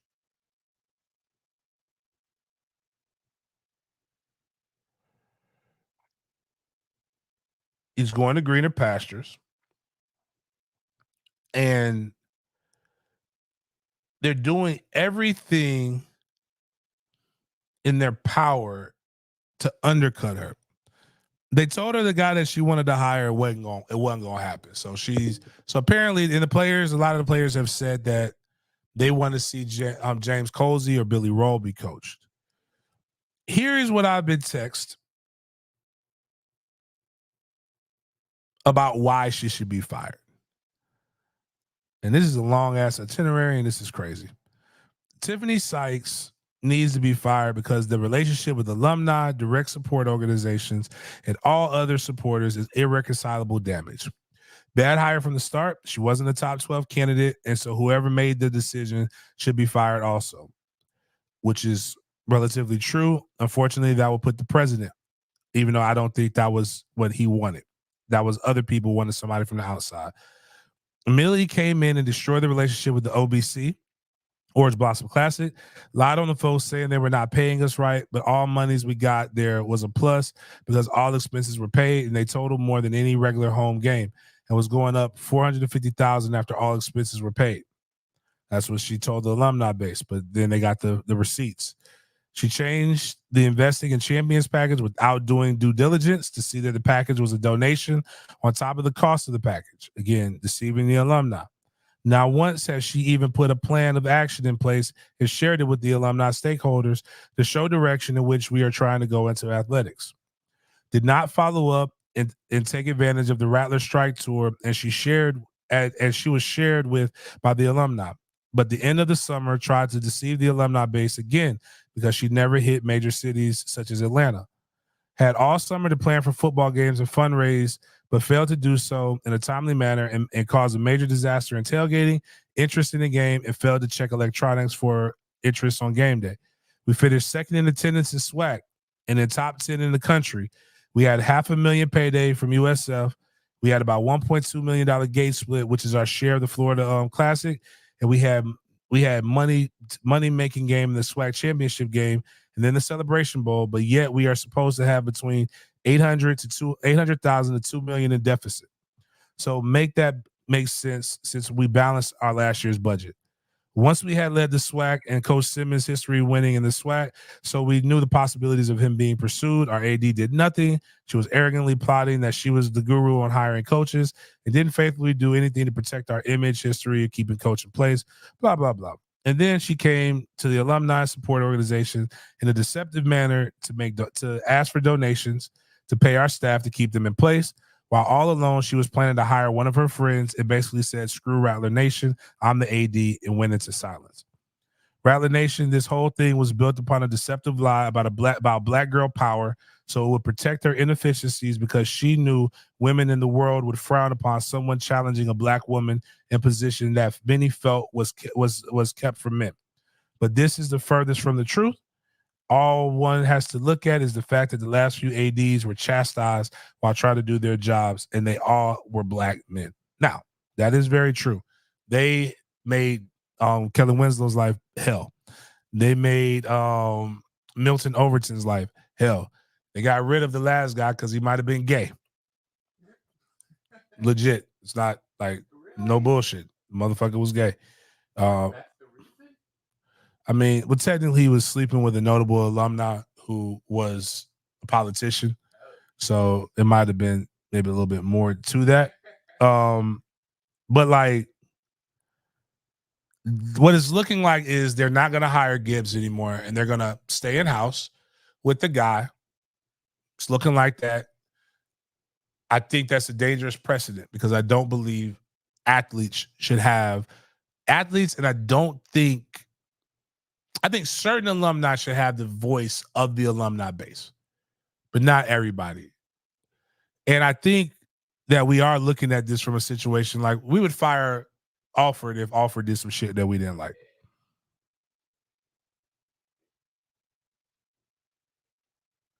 Louis T, last FAMU athletic director, was a fruit on the bottom. Doesn't make you bad at your job though. Nothing wrong with being gay, but you can't bang a politician in the offices or some things like that. Like their text messages were creepy. From an outside perspective, wouldn't you be set up for success Oh, here we go, Miles. with FAMU? Here we go, Miles. you I'm found about to it? send it to you. Send this to you. So you guys could get off my back. Uh-oh. What I want y'all to realize is when something positive happens, just remember, Big Game told us. That's all I got to say. I just sent you the email. Okay. Just remember, guys, again, let's say it with me or type it with me. Or you can say it in a cubicle, whatever.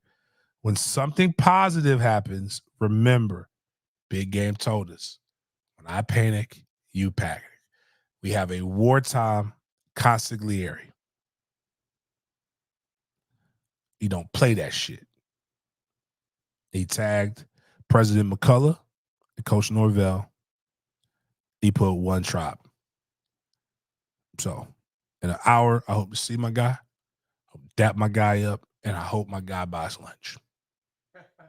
Because I have a strict policy. The richer person always buys lunch.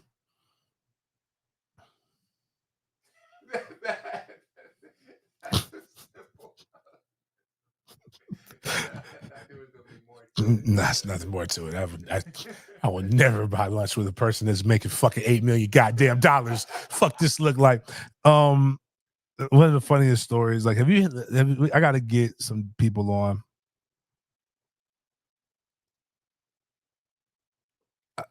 Again, I've been telling y'all this shit for so long.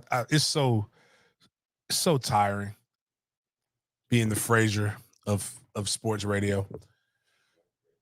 Black Frazier, definitely black. Just relax, man. But like when I think about like what happens with these recruiting visits, like these coaches, like Book talked about his mom had some cookies that Odell ate. And she's like, one thing that won him over with his mom. And I thought he was going to say something like Odell bought the cookies, like, or gave her $50. Make sure you have some cookies. And then these cookies when I come back, you know, like, because he got money, right? He said what made his mom comfortable is that he took the cookies, he was walking out the door, and he was like, oh, I'm going to make sure your son always eat. You ain't got to worry about if he's going to eat or not. I'll make sure he eats. As he was eating the cookies, like, but why the fuck are you eating my cookies? Yeah, that's what I was. Like, these parents be having whole spreads for these coaches. There needs to be a tell-all book for recruiting. Does anyone have one? No. Ooh. I try to tell these parents, like one parent, I said, you paid what? To go where? Your son's who? Fuck that. I'm not paying shit to go anywhere. You want me to go to California? Bitch, you better motherfucker figure out how to pay to get the motherfucker to California. You come to my house, if I got some snacks, like because with Trey's 18, probably, yeah, 18, because I'm gonna give him a Duval red shirt here soon. Killer will be 13. So we may still have some cool snacks around. Right now, we got heavy chips and juices and fruit snacks and shit like that. I would welcome you. Miles got the cool shit like honey buns and shit. I will welcome you to a fucking honey bun. What I'm not about to do is give you a full fucking meal. I got to pay for this shit, bitch. You are rich. I know what you get paid. I know the expense accounts that you have.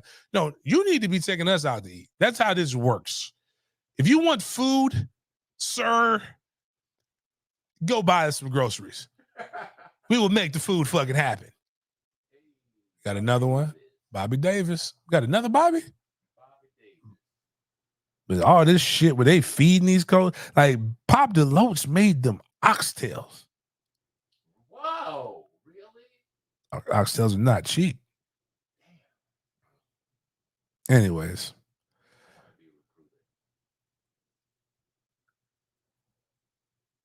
Yeah, Miguel, we talked about it. You just missed it like 5-10 minutes back. What did you talk about? Did we talk about all the sanctions? Yeah, man. Just if you want to know, brief summary, fuck them sanctions. Take them shits on the chin, dog. We do our time. But when we come out of this bitch, we coming out swinging and shooting. 10 toes down. Anyways, though. On that note, appreciate everybody here. Hopefully everybody here is a subscriber. Hopefully all of y'all push the like button, which statistically speaking, no, we have 133 likes. But it'll be nice if you push that like button. Make you subscribe. We are now at 720 away from the next giveaway of $500. Would love to be able to hit those numbers. Well, by the end, by sometime before I go to the Super Bowl, that'd be awesome. But if not, I'm cool with that as well. Thank you guys for chopping up. We'll probably, with all the shit happening, we'll probably do a special weekend edition. I'll probably try to bring my boy Chris, George, and some other people on. Other than that, appreciate you guys for chopping it up with me. Really, really means a lot. You guys have a great weekend. And as always, go Noles or not.